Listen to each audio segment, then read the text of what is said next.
Et coucou tout le monde, on se retrouve aujourd'hui pour une vidéo unboxing de la Witch's Moon du mois de janvier. Ça faisait longtemps, il me semble, qu'on n'était pas commandé une. On va voir alors ça ensemble. Je ne sais plus du tout quel est le thème, donc on va voir. Alors on a d'abord la petite carte qui, il me semble, doit provenir d'un jeu qu'on a dû déjà... dont ils ont déjà donné une carte, à mon avis, dans des précédentes Witch's Moon.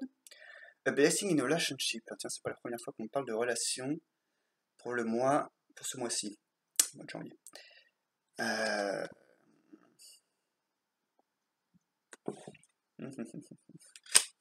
Intéressant. The Cutting of Cords. Couper les liens, les cordes. Alors, je vous lis plus les intros parce que bon, on s'en fout un peu. Et on va tout de suite... Ah, alors là, je vois qu'on a tout de suite une sigille. Alors, où est le...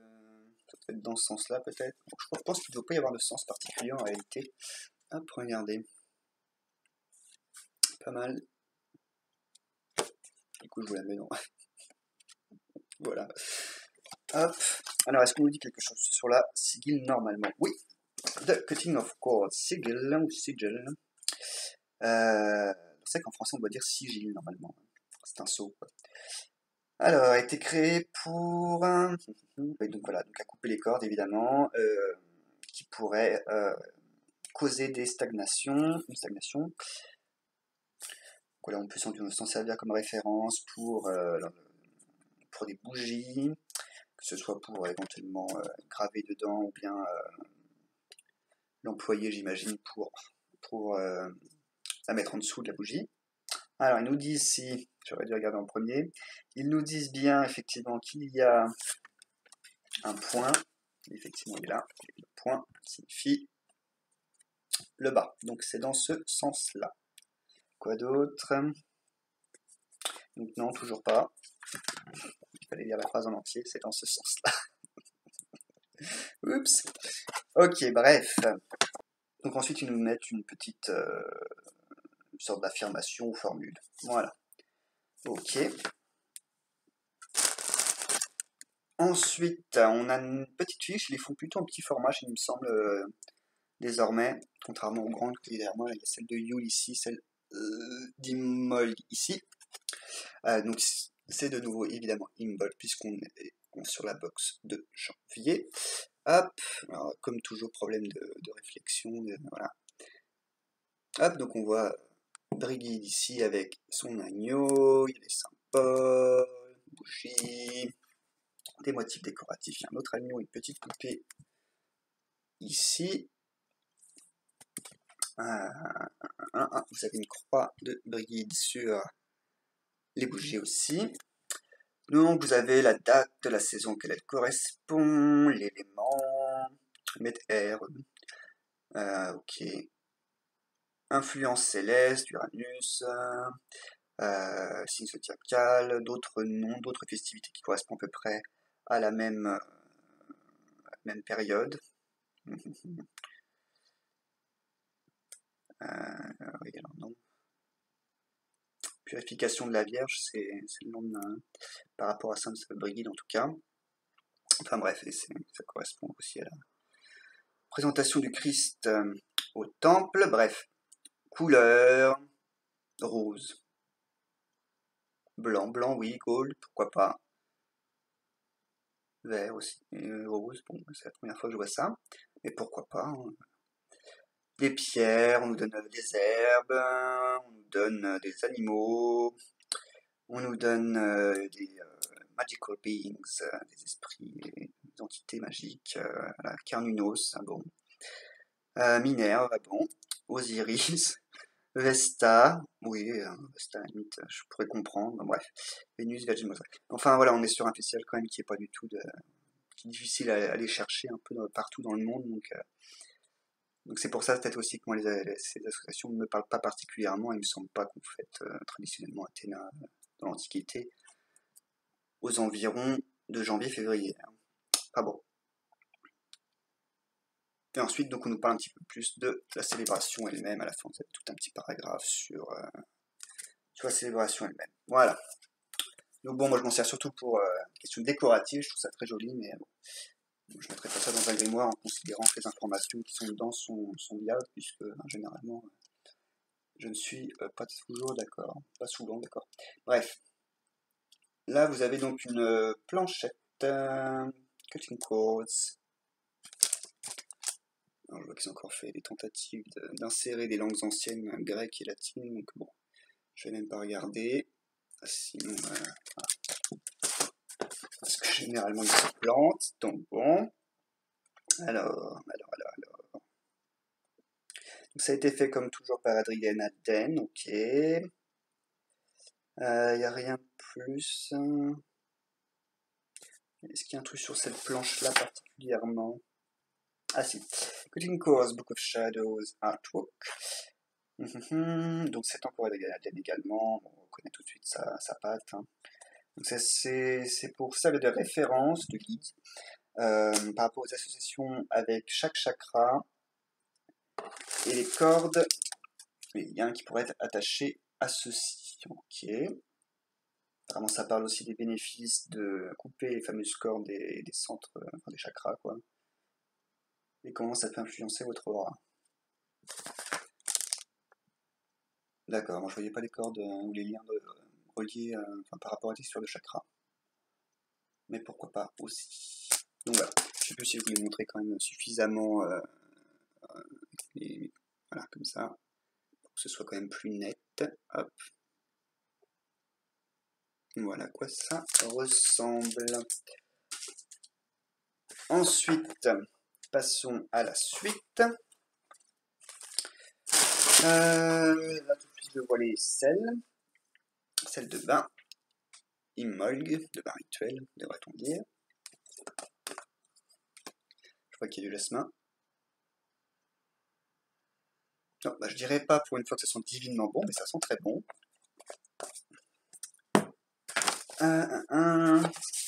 Ça peut être sol, donc bon voilà. On parle un peu d'Imolg, oui. Renouveau, force, retour progressif du soleil, le printemps,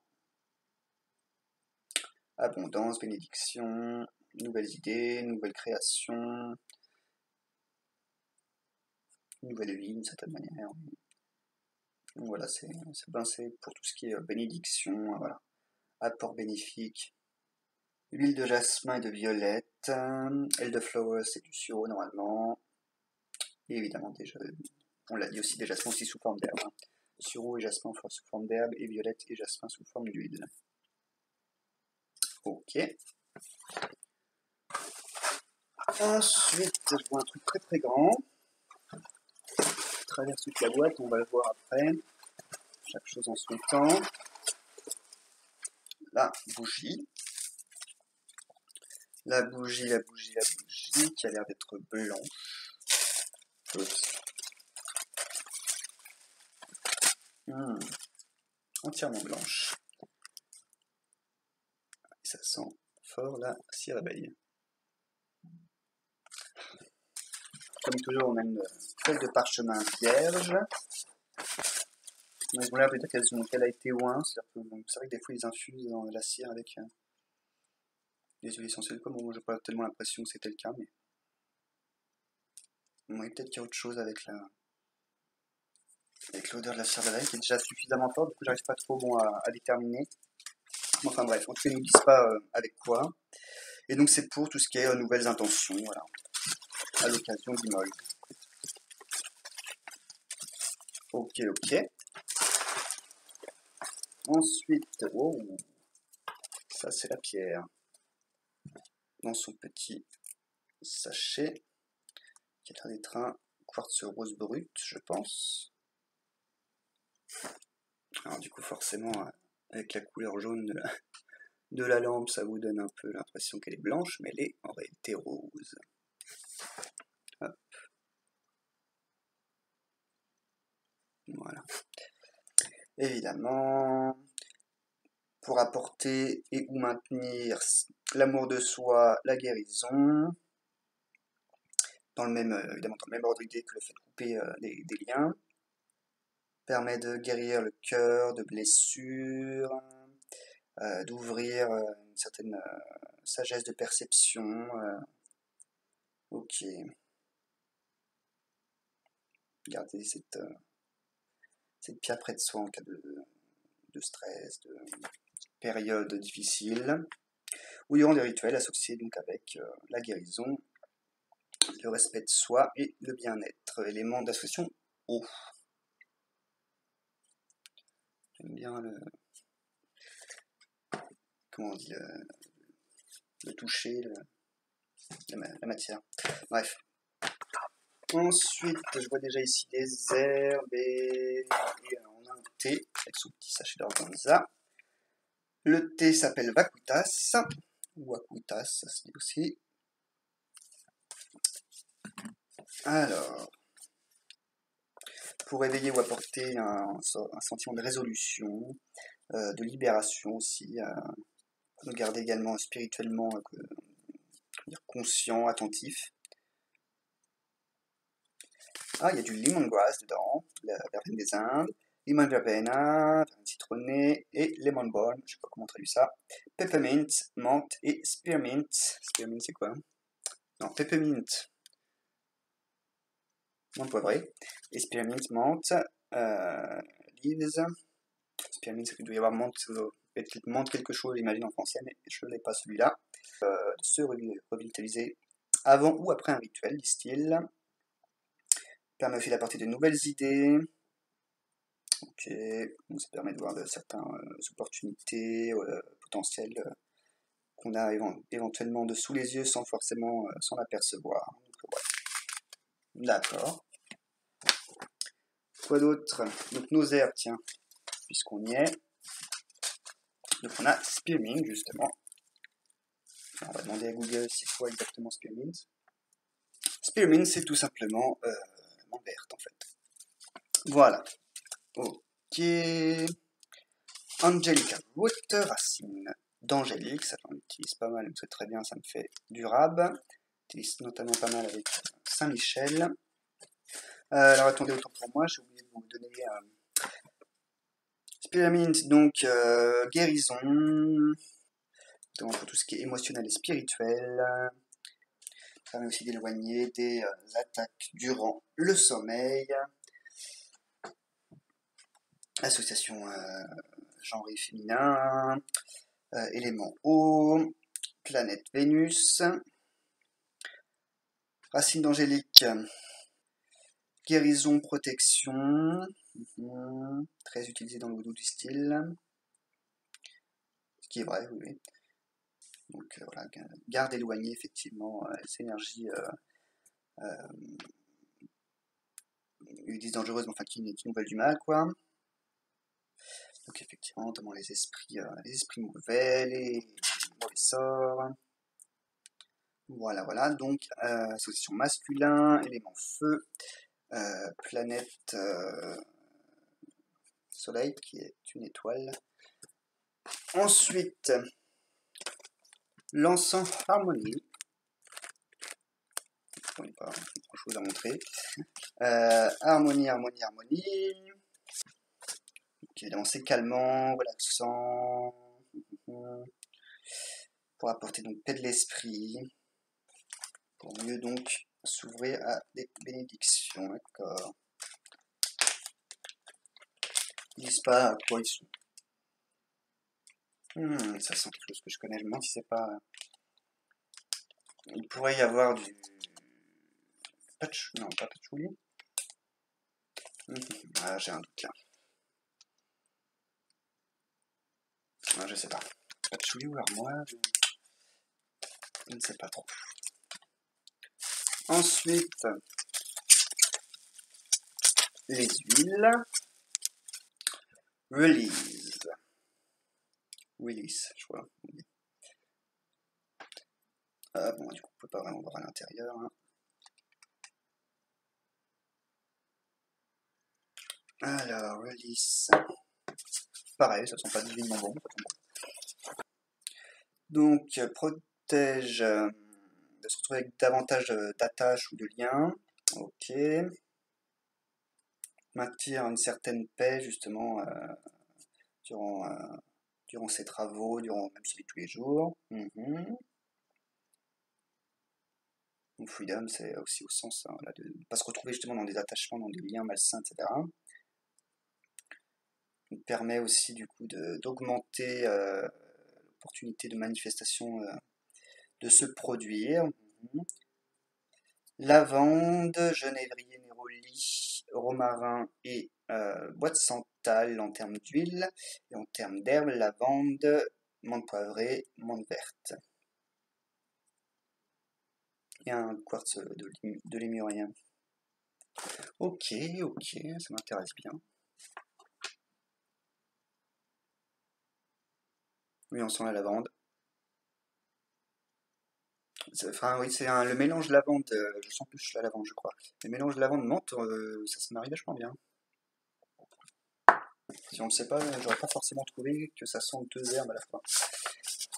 Ok, on arrive déjà à la fin, il ne reste plus qu'une chose, ce long machin. Un. Atamé en sélénite. Ça ressemble à un demi-chef pour l'instant.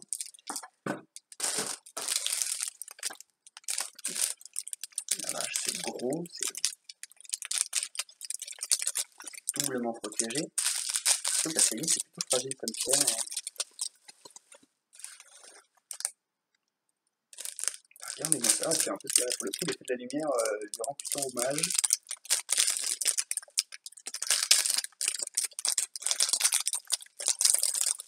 Ah vache. Regardez-moi ça. Alors c'est un peu gros et je ne sais pas trop quelle utilité j'en aurais par contre. Surtout que voilà, moi, tous les outils comme ça, typiques effectivement de la sorcellerie contemporaine, je m'en sers pas tellement, je me sers pas de baguette, je me sers pas d'atamé. De manière générale, c'est même pas les outils de sorcellerie à proprement parler, en réalité ce sont des outils qui sont avant tout religieux, hein, c'est des outils liturgiques.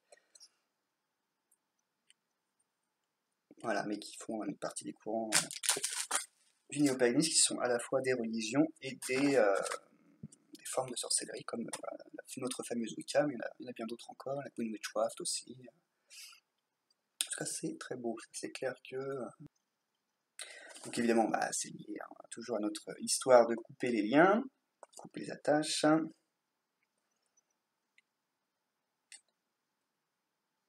Lors de rituels, évidemment, et tout le monde entend parler, personne n'en a jamais pratiqué. C'est une histoire de servir d'une attaque pour couper des liens dans un rituel, bon. En fait, pratiquement tout le paragraphe n'est pas tellement du coup sur cette atamée elle-même, elle est plutôt sur la pratique justement de couper les liens à travers un rituel. Alors, il nous donne pas un rituel à faire, il nous donne les bénéfices, machin, le fait qu'effectivement c'est un truc qu'on parle pas mal dans la sorcellerie contemporaine, encore une fois.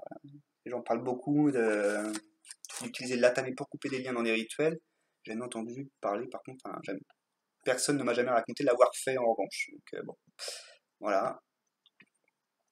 Couper des liens, effectivement, je ferais ça plutôt autrement. Enfin bref, de toute façon, il y a plein de manières de faire absolument tout. Regardez. Il est quand même vachement beau, hein, faut avouer. Par contre, voilà, moi je voyais cette partie-là au départ, alors du coup, voilà pourquoi j'ai dit ça tout à l'heure à propos du godemiché. Donc voilà, suggestion pour trouver les fameuses cordes. Ok. Ah, si là ils nous disent, voilà, ok. Comment l'utiliser du coup?